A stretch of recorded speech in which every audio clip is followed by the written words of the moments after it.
Ephata, Ephata, Ephata, Ephata, Ephata, Ephata, Ephata.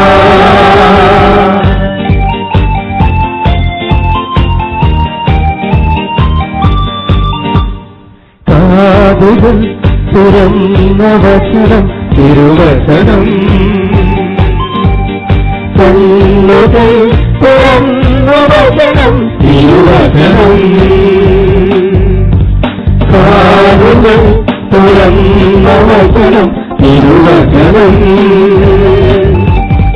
കണ്ണുകൾ തുറന്ന വചനം തിരുവചനം.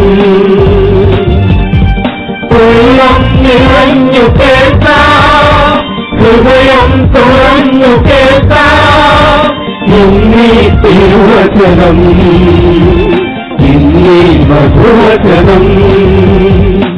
ഹല്ലേലൂയ, ഹല്ലേലൂയ, ഹല്ലേലൂയ, ഹല്ലേലൂയ. എഫാത്ത, എഫാത്ത, എഫാത്ത, എഫാത്ത, എഫാത്ത, എഫാത്ത, എഫാത്ത, എഫാത്ത.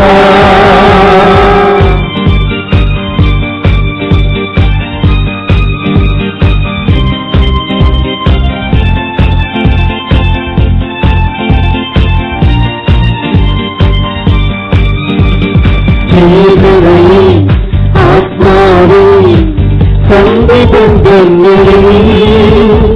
തുറച്ചു വിവേചനത്തിൽ ഭക്തിയൊഴുക്കുന്നു.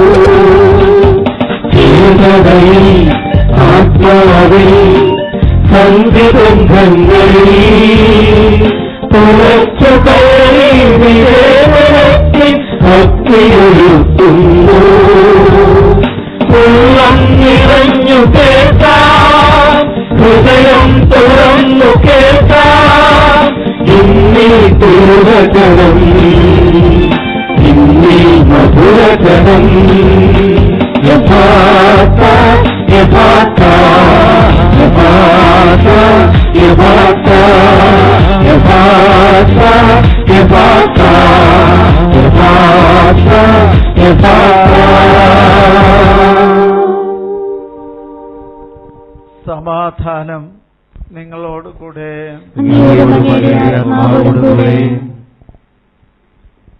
യോന പ്രവാചകന്റെ പുസ്തകത്തിലുള്ള വായന, അധ്യായം 1.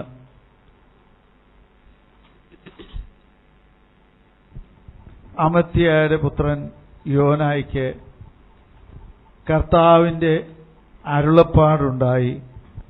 നീ എഴുന്നേറ്റ് മഹാനഗരമായ നിനിവേയിൽ ചെന്ന് അതിനെതിരെ വിളിച്ചു പറയുക. എന്തെന്നാൽ അവരുടെ ദുഷ്ടത എന്റെ സന്നിധിയിൽ എത്തിയിരിക്കുന്നു. എന്നാൽ യോന താർഷീഷിലേക്ക് ഓടി കർത്താവിന്റെ സന്നിധിയിൽ നിന്ന് മറയാൻ ഒരുങ്ങി. അവൻ ജോപ്പയിലെത്തി അവിടെ താർഷീഷിലേക്ക് പോകുന്ന ഒരു കപ്പൽ കണ്ട് യാത്രക്കൂലി കൊടുത്ത് അവൻ അതിൽ കയറി. അങ്ങനെ താർഷീഷിൽ ചെന്ന് കർത്താവിന്റെ സന്നിധിയിൽ നിന്ന് ഒളിക്കാമെന്ന് അവൻ കരുതി. എന്നാൽ കർത്താവ് കടലിലേക്ക് ഒരു കൊടുങ്കാറ്റയച്ചു. കടൽക്ഷോഭത്തിൽ കപ്പൽ തകരുമെന്നായി. കപ്പൽ യാത്രക്കാർ പരിഭ്രാന്തരായി. ഓരോരുത്തരും താങ്കളുടെ ദേവന്മാരെ വിളിച്ചപേക്ഷിച്ചു. ഭാരം കുറയ്ക്കാൻ വേണ്ടി കപ്പലിലുണ്ടായിരുന്ന ചരക്കുകളെല്ലാം അവർ കടലിലേക്ക് വലിച്ചെറിഞ്ഞു. എന്നാൽ യോന കപ്പലിന്റെ ഉള്ളറയിൽ കിടന്ന് ഉറങ്ങുകയായിരുന്നു. അപ്പോൾ കപ്പിത്താൻ അടുത്തു വന്ന് അവനോട് ചോദിച്ചു, നീ ഉറങ്ങുന്നു? എന്താണ് ഇതിന്റെ അർത്ഥം? എഴുന്നേറ്റ് നിന്റെ ദൈവമായ ദൈവത്തെ വിളിച്ചപേക്ഷിക്കുക. നമ്മൾ നശിക്കാതിരിക്കാൻ വേണ്ടി ഒരു പക്ഷേ അവിടുന്ന് നമ്മെ ഓർത്തേക്കും. അനന്തരം അവർ പരസ്പരം പറഞ്ഞു, ആര് നിമിത്തമാണ് നമുക്ക് ഈ അനർത്ഥം സംഭവിച്ചതെന്നറിയാൻ നമുക്ക് നറുക്കിടാം. അവർ നറുക്കിട്ടു. യോനായ്ക്ക് നറുക്ക് വീണു. അപ്പോൾ അവർ അവനോട് ചോദിച്ചു, പറയൂ, ആര് നിമിത്തമാണ് ഈ അനർത്ഥം നമ്മുടെ മേൽ വന്നത്? നിന്റെ തൊഴിൽ എന്താണ്? നീ എവിടെ നിന്ന് വരുന്നു? നിന്റെ നാടേതാണ്? നീ ഏത് ജനതയിൽപ്പെടുന്നു? അവൻ പറഞ്ഞു, ഞാനൊരു ഹെബ്രായനാണ്. കടലും കരയും സൃഷ്ടിച്ച സ്വർഗസ്ഥനായ ദൈവമായ കർത്താവിനെയാണ് ഞാൻ ആരാധിക്കുന്നത്. അപ്പോൾ അവർ അത്യധികം ഭയപ്പെട്ട് അവനോട് പറഞ്ഞു, നീ എന്താണ് ഈ ചെയ്തത്?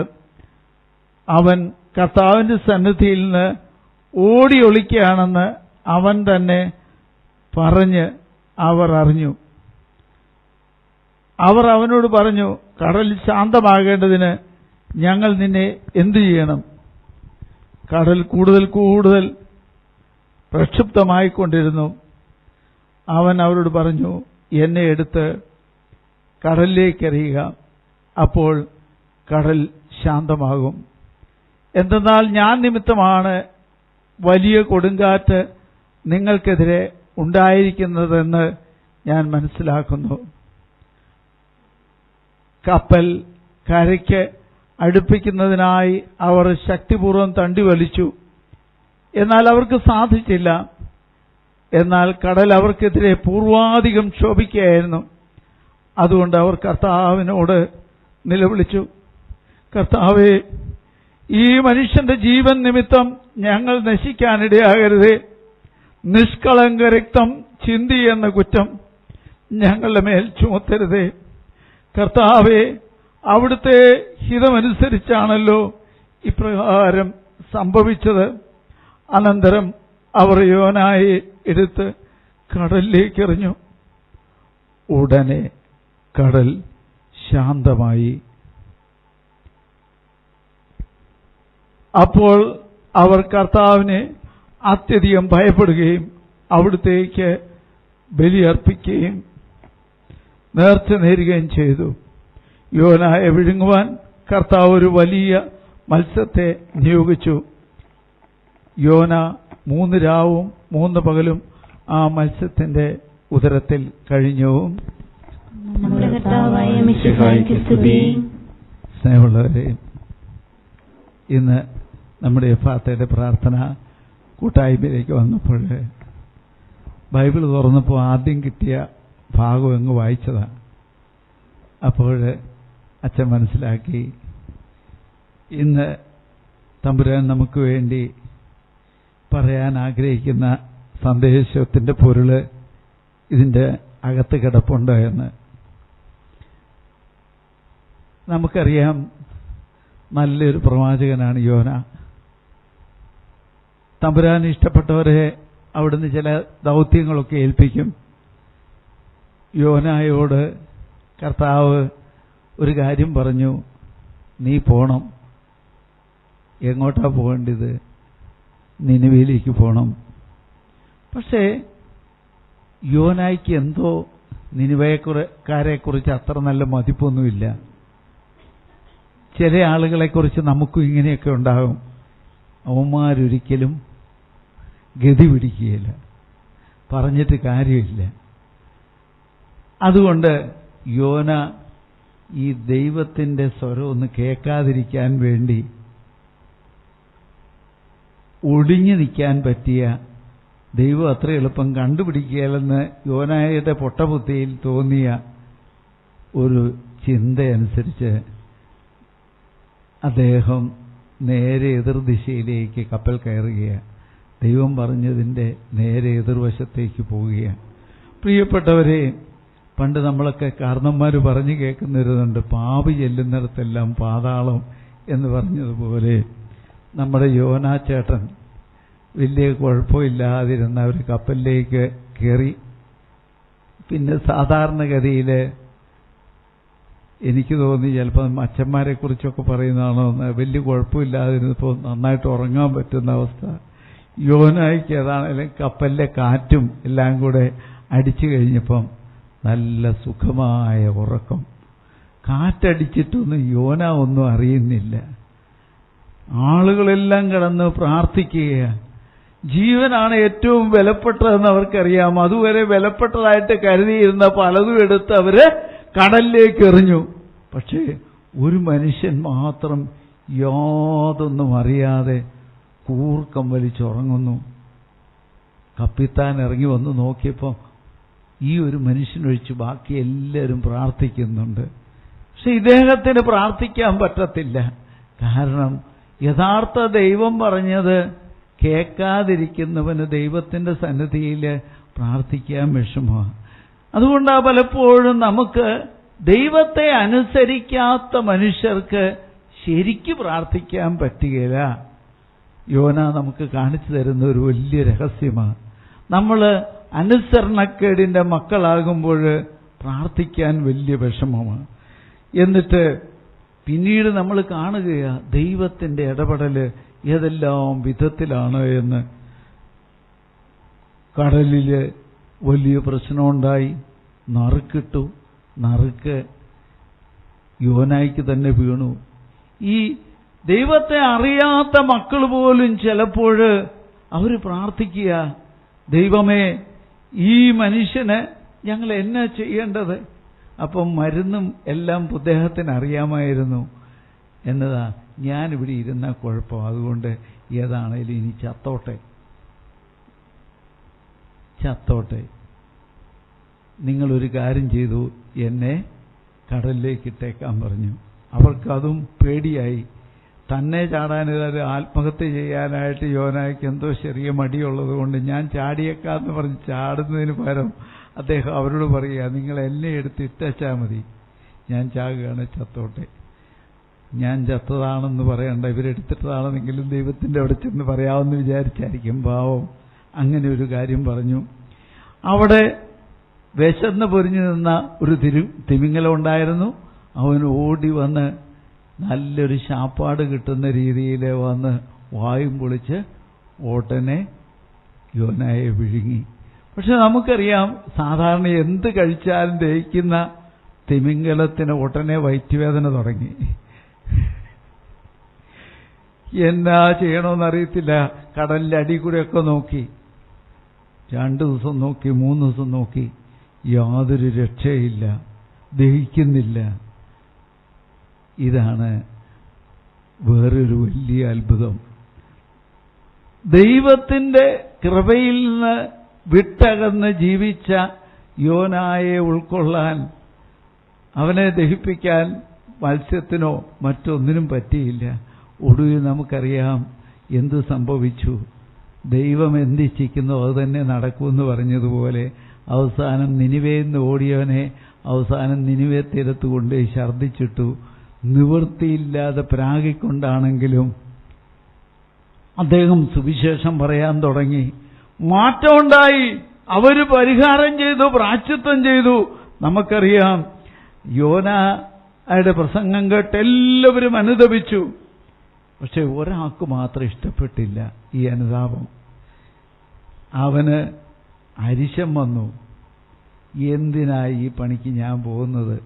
എന്തിനാ ഞാൻ ഈ പണിക്ക് പോകുന്നത്? പറഞ്ഞ പോലെ ചെയ്യുന്നവനായിരിക്കണം ദൈവം.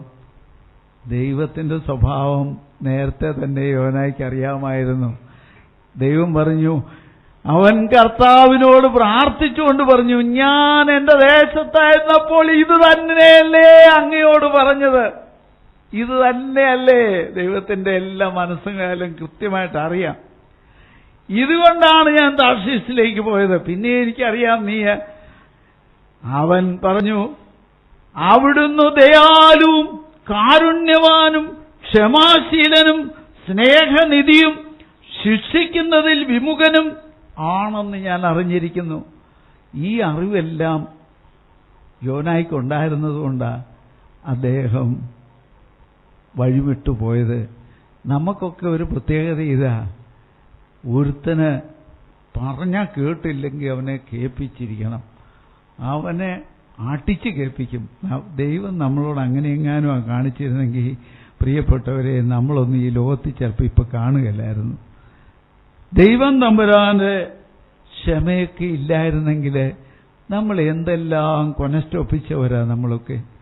ഇതൊക്കെ ഉണ്ടായിട്ടും ദൈവം തൻ്റെ വലിയ സ്നേഹം നമ്മുടെ മേൽ ചൊരിഞ്ഞതുകൊണ്ട് നമ്മൾ ഇന്ന് ഈ ലോകത്ത് ജീവിച്ചിരിക്കുന്നു. ഇത് മനസ്സിലാക്കാൻ വലിയ പ്രവാചകനായ യോനായ്ക്ക് പോലും പറ്റിയില്ല. പക്ഷെ അദ്ദേഹത്തിന് കാര്യങ്ങൾ അറിയാം.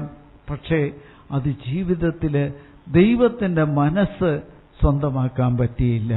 ഞാൻ പറയുന്നത് പോലെ ദൈവം പ്രവർത്തിക്കണം എന്നാഗ്രഹിക്കുന്ന വ്യക്തികൾ പലപ്പോഴും ഉണ്ടാകാറുണ്ട്.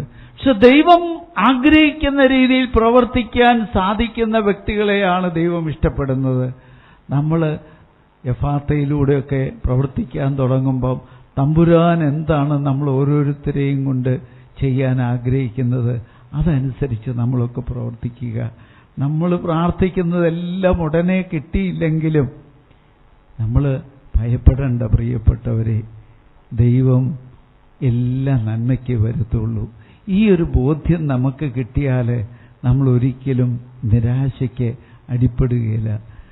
ഇപ്പോൾ ഞാൻ ഇന്ന് കുറച്ച് പിള്ളേരെ രാവിലെ ഇപ്പം കണ്ടു ഇവിടെ വന്നപ്പോൾ, നേരത്തെ 10ാം ക്ലാസ് കഴിഞ്ഞിട്ട് +2 അഡ്മിഷൻ കിട്ടാത്തതിൻ്റെ പേര് കരച്ചിലൊക്കെ ഇരുന്ന പിള്ളേർ ഇന്ന് പറഞ്ഞു എല്ലാം കിട്ടിയെന്ന് പറഞ്ഞു. സന്തോഷമായി. അവർ വളരെ നല്ല സ്കൂളിലൊക്കെ കിട്ടി, കൂടരഞ്ഞിയിലും തിരുവമ്പാടിയിലും ഒക്കെ കിട്ടി. അവരുടെ മുഖത്ത് തന്നെ പ്രസാദമൊക്കെ ഉണ്ടായി. ആദ്യം കിട്ടാതെ വന്നപ്പോൾ അവർക്ക് ആകെ വിഷമവും എല്ലാ കരച്ചിലും പിഴിച്ചിലും ഒക്കെ ആയിരുന്നു. പക്ഷെ തമ്പുരാനെല്ലാം കൃപ ചൊരിയും. ഇപ്പോൾ ഇവിടെ ഇന്ന് വന്നപ്പം വേറെ സന്തോഷം അച്ഛന് കിട്ടി. നമ്മുടെ അജയ് നമ്മളെ ഒത്തിരി സഹായിച്ചുകൊണ്ടിരുന്ന എഞ്ചിനീയർ, RECയിൽ MTechന് പഠിച്ചിരുന്ന മകന് ഇന്ത്യയിൽ 1ാം റാങ്ക് കിട്ടി, സ്വർണ്ണ മെഡൽ കിട്ടി. ഇങ്ങനെ ദൈവം ഇന്ത്യയിലെ എല്ലാ എഞ്ചിനീയറിംഗ് കോളേജിലും ഏറ്റവും ഉന്നത സ്ഥാനം നമ്മുടെ ഫാത്തയിൽ പ്രവർത്തിച്ച അതിൻ്റെ ടെക്നിക്കൽ അഡ്വൈസ് എന്ന അജയ്ക്ക് ലഭിച്ചു എന്നറിഞ്ഞ്.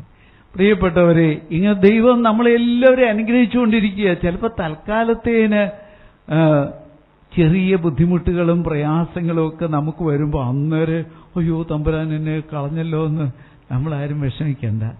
ദൈവം എല്ലാം നന്മയ്ക്കേ വരുത്തുകയുള്ളൂ. ഈ ഒരു ബോധ്യം നമുക്കുണ്ടാകണം. ചിലപ്പം ചെറിയ സഹനങ്ങളൊക്കെ വരും. അത് ഞാൻ കഴിഞ്ഞ ദിവസം പറഞ്ഞൊരു കാര്യമുണ്ട്. ദൈവം തമ്പുരാൻ നമ്മളെ പണിക്കെന്ന് പറഞ്ഞു കഴിഞ്ഞാൽ നമ്മളൊക്കെ കൊച്ചു കാട്ടുകല്ലുകളാണെങ്കിൽ ഈ കൊച്ചു കാട്ടുകല്ലിനെ ദൈവം കരങ്ങളിലെടുത്തു, അവിടുന്ന് കുത്താൻ തുടങ്ങി, ഉളി കൊണ്ട് കുത്തി. ഇനി ഓരോന്നിനെയും മനോഹരമായ ശില്പങ്ങളാക്കാനായിട്ടുള്ള ശ്രമം ആരംഭിച്ചിരിക്കുക. അപ്പോൾ ഈ കുത്ത് കിട്ടുമ്പോൾ ചെറിയ വേദനയുണ്ടാകും. പക്ഷെ എന്തിനു വേണ്ടിയാ? നമ്മളിലുള്ള ആ നല്ല രൂപത്തെ കണ്ടെത്താൻ. അപ്പോൾ സഹനങ്ങൾ, ചെറിയ സഹനം വരുമ്പോൾ നമ്മൾ നിരാശപ്പെടേണ്ട. ഞാൻ ദൈവത്തിൻ്റെ കയ്യിൽ, ദൈവം എന്നെ കൊണ്ട് പണി തുടങ്ങിയിട്ടുണ്ട് എന്ന് മനസ്സിലാക്കിയാൽ മതി. എന്നെ ദൈവം ഉപയോഗിക്കാൻ തുടങ്ങി. പ്രൈസ് ദ ലോർഡ് എന്ന് പറയാൻ നമുക്ക് സാധിക്കണം. ഹല്ലേലൂയ. ഇതാണ് നമ്മുടെ എല്ലാവരുടെയും എപ്പോഴും കഷ്ടപ്പാട് വരുമ്പോൾ നമ്മൾ കരഞ്ഞുകൊണ്ടിരിക്കണ്ട. ഇത് ദൈവത്തിൻ്റെ എന്തോ പദ്ധതിയാണ്. എൻ്റെ ജീവിതത്തിൽ ദൈവം തമ്പുരാൻ ഇടപെടാൻ തുടങ്ങി. നമ്മൾ അൽഫോൻസാമ്മയുടെ തിരുനാളൊക്കെ ആഘോഷിച്ചിരിക്കുക. മറ്റുള്ളവരുടെ സഹനം പോലും ഇങ്ങോട്ട് തന്നേരെ എന്ന് പറഞ്ഞ് മേടിച്ച ആ പുണ്യാളത്തിൽ നമ്മുടെ രൂപതയുടെ മധ്യസ്ഥയും കൂടിയാണ്, താമരശ്ശേരി രൂപതയുടെ. അപ്പം നമുക്ക് വലിയ സന്തോഷം. സഹനങ്ങൾ ഉണ്ടാകുമ്പോൾ അതോർത്ത് ദൈവത്തെ സ്തുതിക്കാൻ സാധിക്കുന്ന മനസ്സോടെ നമ്മൾ രൂപപ്പെടുത്തണം. ദൈവത്തോട് അടുക്കുമ്പോൾ ദൈവം കൃപ തരും. സമയം തമ്പുരാന് വേണ്ടി നമ്മൾ ഉപയോഗിക്കുമ്പോൾ 10 ഇരട്ടിയായിട്ട് അവിടുന്ന് തിരിച്ചു തരും. അവിടുന്ന് പറഞ്ഞത് ഓരോ വചനവും കേൾക്കുമ്പോൾ നമുക്ക് കൊതി വരും. എന്നതാ ഒരിക്കൽ കർത്താവ് പറഞ്ഞു, ഒരാൾക്ക് 1 ഗ്ലാസ് പച്ചവെള്ളം കൊടുത്താൽ ഞാൻ അതിനുപോലും പ്രതിഫലം തരും. നല്ല മനസ്സോടെ കൊടുക്കണം. തടാ കൊണ്ട് കുടിക്കണമെന്നും പറഞ്ഞ് അങ്ങോട്ട് എറിഞ്ഞു കൊടുക്കല്ല. ശിഷ്യൻ എന്ന നിലയിൽ സ്നേഹത്തോടെ ഒരു ഗ്ലാസ് പച്ചവെള്ളം ആർക്കെങ്കിലും കൊടുത്താൽ സ്വർഗത്തിൽ ചെല്ലുമ്പോൾ അതിനുപോലും പ്രതിഫലം തരുന്നവനാ നമ്മുടെ നല്ല പിതാവ്. അപ്പം നമ്മളിവിടെ ഇരുന്ന് പ്രാർത്ഥിക്കുന്നതും നന്നായിട്ട് ആരെ പറ്റിയെങ്കിലും ചിന്തിക്കുന്നതും മറ്റുള്ളവർക്ക് നന്മ വരണമെന്ന് ആഗ്രഹിക്കുകയൊക്കെ ചെയ്താൽ അതിനൊക്കെ തമ്പുരാൻ പ്രതിഫലം തരും. നമ്മളതുകൊണ്ട് എപ്പോഴും എഫാത്ത, മറ്റുള്ളവരുടെ അടുക്കിലേക്ക് തുറക്കപ്പെടുന്ന, നമ്മുടെ സ്നേഹം ലോകം മുഴുവനിലേക്കും തുറക്കപ്പെടുന്ന ഒന്നായിട്ട് മാറട്ടെ. നമുക്ക് ലോകത്തെ മുഴുവൻ സ്നേഹിക്കാം പ്രിയപ്പെട്ട മക്കളെ. അങ്ങനെ നമ്മൾ യോനാ പ്രവാചകനെ പോലെ ഞാൻ പറയുന്നത് മാത്രമെല്ലാം നടപ്പാക്കണമെന്ന് വാശി പിടിക്കാതെ ദൈവത്തിൻ്റെ കരങ്ങളിൽ ദൈവം പറയുന്നതെല്ലാം അക്ഷരാർത്ഥത്തിൽ നിറവേറുമെന്ന് വിശ്വസിച്ചുകൊണ്ട് അവൻ്റെ സങ്കേതത്തിലേക്ക് നമുക്ക് നമ്മളെ തന്നെ വിട്ടുകൊടുക്കാം. നമുക്ക് പ്രാർത്ഥിക്കാം.